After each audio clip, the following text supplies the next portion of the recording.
What is up, you guys? Ghost Rider 822005 here, bringing us another just kind of random video. I know I haven't posted in a while, and that's just because I've been really busy with school, work, senior year, everything, planning for graduation, applying for college, and everything like that. But I wanted to come on here and show you guys a custom. So, if you guys do not follow my Instagram page, you would have known that I made this Satoru Gojo custom from the manga and the arc it's in now. Let me move the light over here so you can maybe see if I can get it to move over better.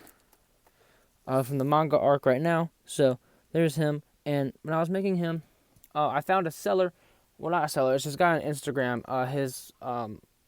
His handle is in the description right now. It's Is Collects. I think that's how you say it. It's Is or It's Collects. But I saw that he was selling this Mahoraga head, and I always wanted to make a Mahoraga to go along with my Megumi.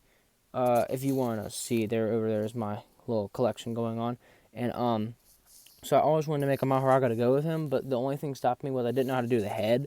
So the head itself, it comes in like kind of two pieces. So the 10 shadows, like little circle thing, I don't know the name of it, and then the head are two separate pieces. I have them like I had the two little pieces glued here, and then I have the other one glued there, so it stays on. I did at one point try using little clear pieces like this, but like holding it up, but it didn't really work out the way I wanted to. So I just kind of did it this way. And for those of you who have a 3D printed head from someone you bought, or if you made it, and you're not really comfortable with doing the whole hot glue and drill method like other people are, what I did is kind of a boo-boo way of doing it is tape. I literally just wrapped the peg in tape until it fit in there, and now it is fitting great. It's a little wobbly, but I mean, it gets the job done. It worked perfectly fine for me.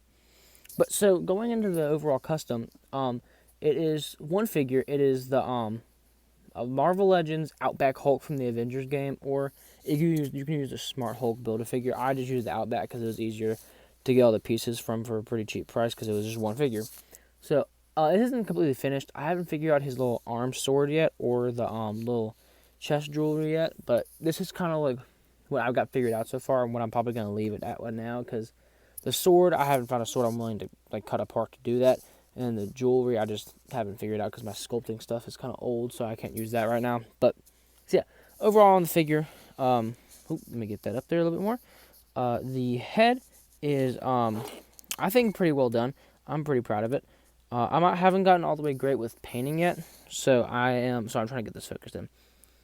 I haven't gotten amazing at painting yet. I still have some splotchy parts like paint rub and everything like that.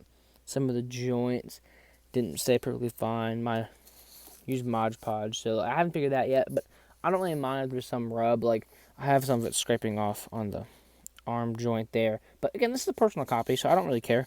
I definitely wouldn't send this out to somebody who bought it, but yeah, so the entire body is painted with this watercolor white paint. And then the little pieces up here are painted with two colors from a D&D paint set. These are the two. I just kind of mixed them together until I got that color. And then I used just the putrid slime color for the teeth. So for the rest of the body, this little piece is from the Outback Hulk itself. It just is one of his little arm pieces. He has two, but I still have the second one just sitting over here in case I decide I want to use the other one on this arm or not. And so the rest of the whole body is the Outback Hulk. It's just kind of painted and stuff like that. Not fully painted up here because this is going to be hidden by this. This is just a piece of an old shirt that didn't fit me anymore. So I just cut that and glued it so it looked like a little skirt. Down here, this is just more of the shirt I cut up on his ankles. And then this little piece is from this thing that I bought, which I bought so I could use the pants for Gojo.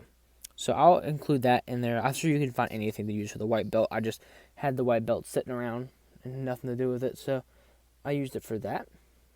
And so yeah, I am very, very happy with the custom. Real quick, I'll go over articulation just so you can see that it's not really hindered that much, other than maybe in the head, just because of the way the head works. So again, the head, it's kind of hindered. It will look up about that much, but it's kind of popping off the peg. This I I need to go back in and do some more work so like this head doesn't really hit this back part. I might need to cut it out so I can look up more, but it can look up, not really at all. It can look down just a little bit, and then it can look side to side and do a whole rotation if you're feeling crazy.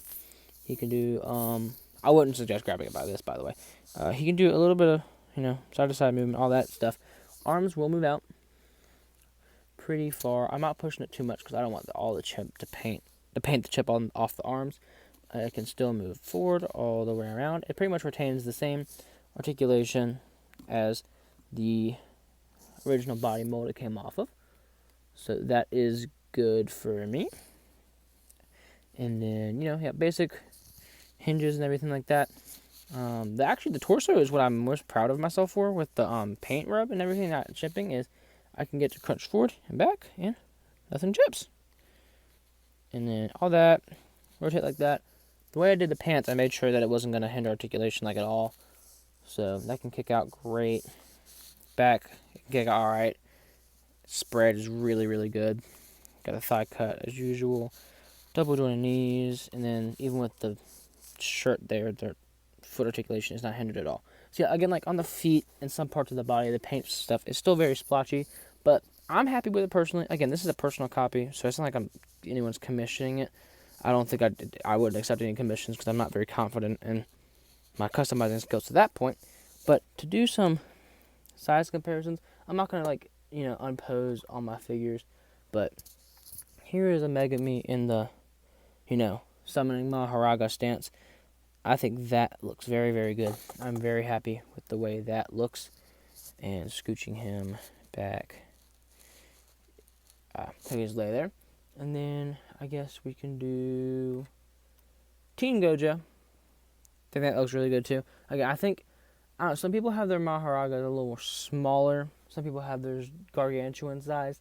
Like I've seen people use the movie Venom body. I think that's way too small. Here's a Masukuna, by the way. I think this is perfect. And some people use the Marvel Legends comic Hulk body. I think that's way too big. I think the Smart Hulk body is perfectly slender enough to where he has an imposing presence, but he isn't overly bulky to the point where he looks like he's roided up, because that's just not how he looked in the anime. I mean, I can show a picture here of how he looks side by side with mine, and I just think that this body mold is just more fitting. But some people have their artistic preference, and this is just mine. So yeah, this one's meant to be a super long video. If you look out, I'm hopefully gonna be posting an actual photography thing with him, probably fighting Sukuna, and maybe just with Megumi, just so I can show him off on Instagram, because my JJK posts do usually get a lot of love. But yeah, so I hope you guys like this video. Like, comment, subscribe. I hope to get to post more in the future. I just haven't really had time. So yeah, hope you guys enjoyed this video. Again, like, comment, and subscribe, and I'll catch y'all next time. Peace.